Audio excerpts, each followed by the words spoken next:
회식 자리에 꼭 한 명 있어요. 다들 떠들고 웃고 있는데 구석에서 조용히 앉아서 듣기만 하는 사람. 술잔 기울이면서 가끔 눈만 마주치는데 뭔가 말을 꺼낼 것 같으면서도 안 해요. 그 사람 얼굴을 보면 이상하게 신경이 쓰여요. 화난 건가? 재미없는 건가? 나한테 불만 있나? 옆에 앉은 동료가 야게 왜 저래? 하고 귓속말을 해요. 나도 모르게 목소리가 작아지고 아까까지 편하게 하던 농담이 갑자기 조심스러워져요. 그런데 더 이상한 건 그 자리에서 제일 목소리 큰 사람은 다음날 기억이 안 나는데 그 조용한 사람은 며칠이 지나도 머릿속에 남아있다는 거예요. 왜 그럴까요? 말을 제일 안 했는데 존재감은 제일 강한 거죠. 아무것도 안 한 것 같은데 공기가 달라요. 조용한 사람은 그냥 내성적인 거 아니야? 이렇게 생각할 수 있어요. 근데 아닙니다. 이건 성격이 아니라 구조의 문제예요. 조용한 사람이 가진 힘은 심리학적으로 설명이 되고 뇌과학적으로도 증명이 됩니다. 오늘은 말 없는 사람들이 가지고 있는 심리적 무기 5가지를 하나씩 뜯어보겠습니다. 그리고 이건 단순한 성격 분석이 아니에요. 여러분이 오늘 당장 장착할 수 있는 무기이기도 합니다. 하나의 비유로 시작할게요. 조용한 사람은 체스 플레이어입니다. 시끄러운 사람이 보드 위에서 말을 이리저리 바쁘게 움직이는 동안 조용한 사람은 손을 무릎 위에 올려놓고 판 전체를 보고 있어요. 이 사람은 말을 안 하는 게 아니라 아직 수를 두지 않은 겁니다. 그리고 체스에서 진짜 무서운 건 빠르게 움직이는 사람이 아니라 오래 생각하고 한숨만 두는 사람이거든요. 오늘 이야기할 5가지 무기는 전부 이 체스판 위에서 벌어지는 일입니다. 첫 번째 무기는 관찰입니다.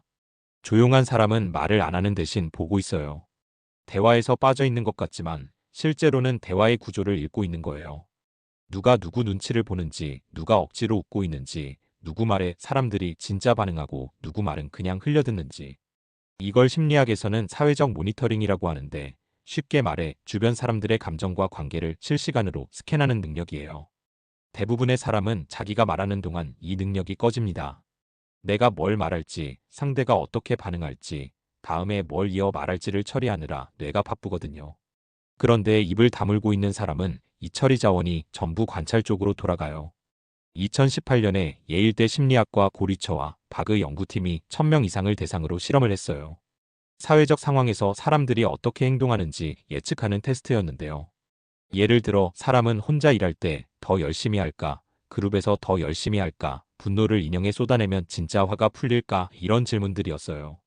결과가 명확했는데 내향적인 사람들이 외향적인 사람들보다 타인의 집단 행동을 훨씬 더 정확하게 읽어냈습니다.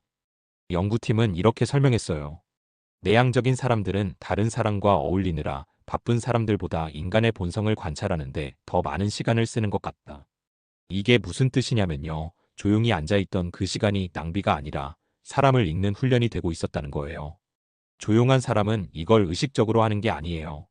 말을 안 하는 동안 뇌가 자동으로 이 모드에 들어가 있는 겁니다. 체스로 치면 상대방의 말 배치를 전부 외우고 있는 상태, 킹이 어디 있고 퀸이 어디로 움직일 수 있는지를 이미 다 파악한 상태예요.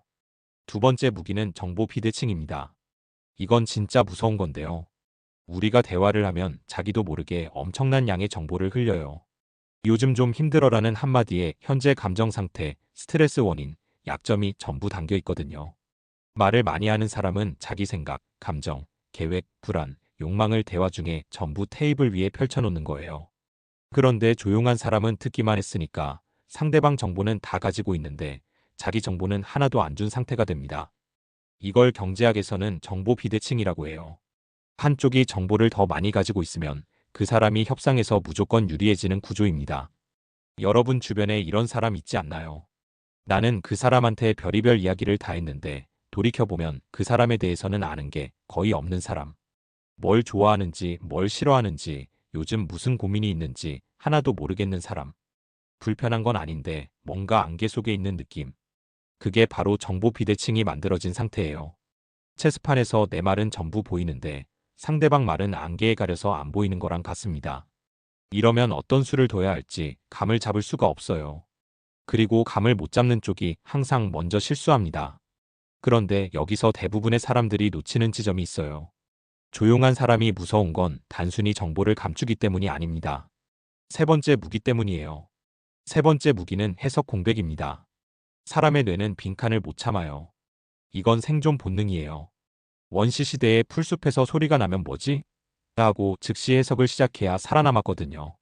이 본능이 지금도 작동해요. 상대방이 뭘 생각하는지 모르면 뇌가 자동으로 채워넣기 시작합니다.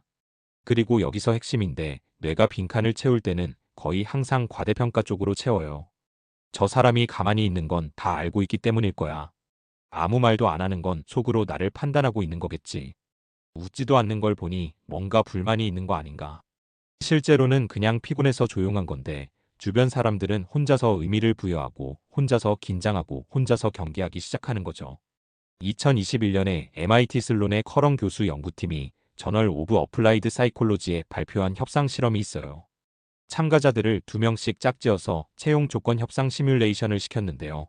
컴퓨터 알고리즘으로 대화 중 3초 이상 지속된 침묵 구간을 전부 측정했어요. 결과는 협상의 돌파구가 나온 시점이 대부분 그 침묵 직후였습니다. 다른 어떤 시점보다 침묵 뒤에 양측 모두에게 유리한 합의가 나올 확률이 높았어요. 연구팀은 침묵이 숙고적 마인드셋을 활성화시킨다고 설명했습니다. 즉 침묵은 빈 시간이 아니라 뇌가 판을 다시 짜는 시간이었던 거예요. 이게 체스에서 시간을 오래 끄는 것과 같습니다. 상대방은 지금 뭘 계산하고 있는 거지? 내가 뭘 잘못 둔 건가? 하면서 초조해지기 시작해요. 실제로는 아무것도 안 하고 있을 수도 있는데 침묵 그 자체가 압력이 되는 겁니다. 아무것도 안 하는데 상대방이 스스로 무너지는 구조. 이게 해석 공백의 위력이에요. 여기서부터가 진짜 핵심인데요. 네 번째 무기는 발언의 무게입니다. 매일 말하는 사람이 한마디 하면 또 시작이네 하고 넘기잖아요. 별로 안 궁금해요. 그런데 평소에 안 말하던 사람이 입을 열면 공기가 바뀌어요. 다들 하던 대화를 멈추고 포크를 내려놓고 고개를 돌려요. 얘가 말을 하네? 이 반응이 자동으로 나옵니다. 이건 심리학에서 희소성 효과로 설명되는데, 공급이 적을수록 가치가 올라가는 원리가 발언에도 그대로 적용돼요. 매일 쏟아지는 메시지는 스팸이고 1년에 한 번 오는 편지는 보물이잖아요. 말을 아끼는 사람의 한마디는 자동으로 프리미엄이 붙는 겁니다. 2020년에 리더십 쿼터리에 실린 맥클레런 연구팀의 실험이 이걸 정확히 보여줘요. 소규모 그룹에 리더 없이 전략 게임을 시켰습니다. 말하는 시간, 발언 내용의 질, 지능 점수를 전부 측정했어요. 결과가 흥미로웠는데요. 리더로 뽑힌 사람은 가장 똑똑한 사람이 아니라 가장 많이 말한 사람이었습니다. 발언 내용의 질은 통계적으로 유의미하지 않았어요. 이걸 뒤집어 보면 굉장히 중요한 통찰이 나옵니다. 평소 말이 많은 사람의 발언은 양이 많으니까 한마디의 단가가 낮아요. 반면 평소 입을 다물고 있던 사람이 한마디를 꺼내면 그 희소성 때문에 무게가 완전히 달라집니다. 같은 품질의 의견인데 누가 하느냐에 따라 무게가 완전히 달라진 거예요. 더 정확하게는 언제 하느냐에 따라 달라진 거죠. 체스에서 한 수를 두는데 3초 걸린 사람과 3분 걸린 사람이 있으면 같은 수라도 3분 걸린 사람의 수가 더 무섭게 느껴지잖아요. 이 사람이 이렇게 오래 생각하고 둔 수면 뭔가 있을 거야. 이 심리가 발언에도 똑같이 작동하는 거예요. 그런데 여기서 한 가지 더 짚고 가야 할 게 있습니다. 지금까지 네 가지 무기가 전부 밖으로 향하는 무기였어요. 관찰, 정보 비대칭, 해석 공백, 발언의 무게. 이건 다 상대방에게 미치는 영향이잖아요. 그런데 마지막 다섯 번째 무기는 방향이 달라요. 이건 조용한 사람 자신에게 작동하는 무기입니다. 어떻게 보면 이게 5개 중에 제일 강력해요. 다섯 번째 무기는 내면 처리 용량입니다. 말을 하려면 뇌가 동시에 엄청난 걸 처리해야 해요. 상대 반응 예측, 적절한 단어 선택, 목소리 톤 조절, 표정 관리, 타이밍 계산, 그리고 상대방이 중간에 끊고 들어오면 그것까지 대응해야 하죠. 이게 전부인지 자원을 소모합니다. 뇌의 연료를 태우는 거예요. 그런데 말을 안 하는 동안에는 이 자원이 전부 내면 처리에 투입돼요. 관찰한 정보를 분류하고 패턴을 찾고 앞뒤 맥락을 연결하고 자기만의 결론을 만드는 데 쓰이는 거죠. 심리학에서 이걸 인지 자원의 재배분이라고 하는데, 쉽게 말해 입을 닫으면 뇌가 더 깊은 곳까지 돌아간다는 뜻이에요. 2024년에 막스 플랑크 심리언어학 연구소의 진리오와 하우르트 연구팀이 PNAS에 발표한 fMRI 실험이 있어요. 참가자들을 스캐너에 넣고 드라마를 보여준 뒤 내용을 자유롭게 말하게 했고, 다른 참가자는 그 설명을 듣기만 했어요. 뇌 활동을 비교했더니 결정적인 차이가 나왔는데, 말하는 사람의 뇌는 문장 시작 부분에서 활성화가 높았어요. 다음에 뭘 말할지 구조를 세우느라 바쁜 거죠. 반면 듣는 사람의 뇌는 문장이 끝나는 시점에서 폭발적으로 활성화됐습니다. 정보를 모았다가 한꺼번에 통합 처리하는 방식이에요. 이게 무슨 뜻이냐면 겉으로는 아무것도 안 하는 것 같은데 안에서는 훨씬 정밀한 연산이 돌아가고 있었다는 거예요. 말하는 사람은 CPU의 70%를 대화 출력에 쓰고 있는데 듣는 사람은 CPU의 90%를 분석과 판단에 쓰고 있는 상태인 거죠. 체스 플레이어가 가만히 앉아서 눈만 움직이고 있는데 머릿속에서는 12수 앞을 내다보고 있는 것과 같아요.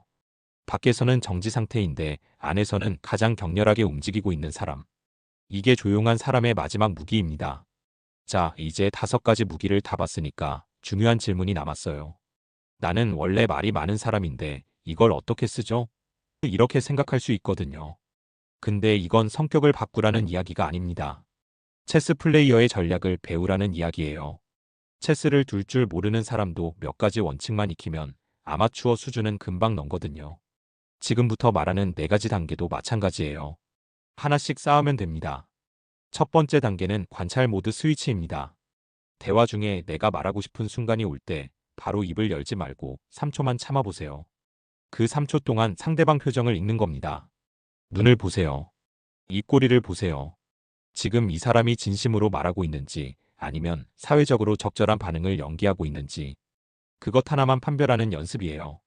처음에는 어색할 겁니다. 원래 바로 대답하던 타이밍에 3초 공백이 생기니까요. 근데 그 3초가 관찰 근육을 만드는 첫 단추예요. 이게 되기 시작하면 대화의 풍경이 완전히 달라져 보일 겁니다. 두 번째 단계는 정보 보류 연습입니다. 관찰 모드가 켜지면 자연스럽게 내 정보를 덜 흘리게 돼요. 여기서 한 단계 더 나가는 겁니다. 하루에 딱 한 번 상대방이 물어보기 전까지 내 의견이나 감정을 먼저 꺼내지 않는 연습을 해보세요. 카톡이든 회의든 밥자리든 상관없어요. 상대가 너는 어떻게 생각해? 라고 물어보면 대답하되 안 물어보면 안 말하는 거예요. 이게 은근히 어렵습니다. 우리는 자기 이야기를 하고 싶은 욕구가 정말 강하거든요. 그 욕구를 하루에 한 번만 참는 연습을 하는 거예요. 이게 정보 비대칭을 만드는 실전 훈련이고 체스판에서 내 말을 안개로 가리는 연습입니다.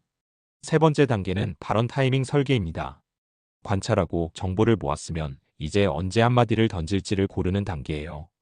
회의나 대화에서 모두가 의견을 쏟아낸 후에 반드시 2에서 3초 짧은 침묵이 생기는 순간이 있어요. 아무도 말 안 하는 그 틈.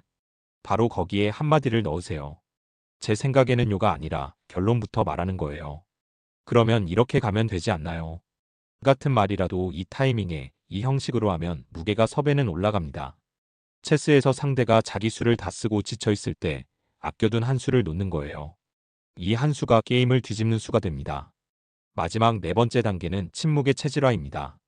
이건 앞에 3단계가 충분히 익숙해진 다음의 이야기예요. 대부분의 사람이 침묵을 불편해해요. 대화가 2초만 끊겨도 그래서 하면서 빨리 뭔가를 채워넣으려고 하죠. 그 불편함은 사실 내가 보내는 사회적 경고 신호예요. 지금 관계가 위험해질 수 있어. 뭐라도 말해.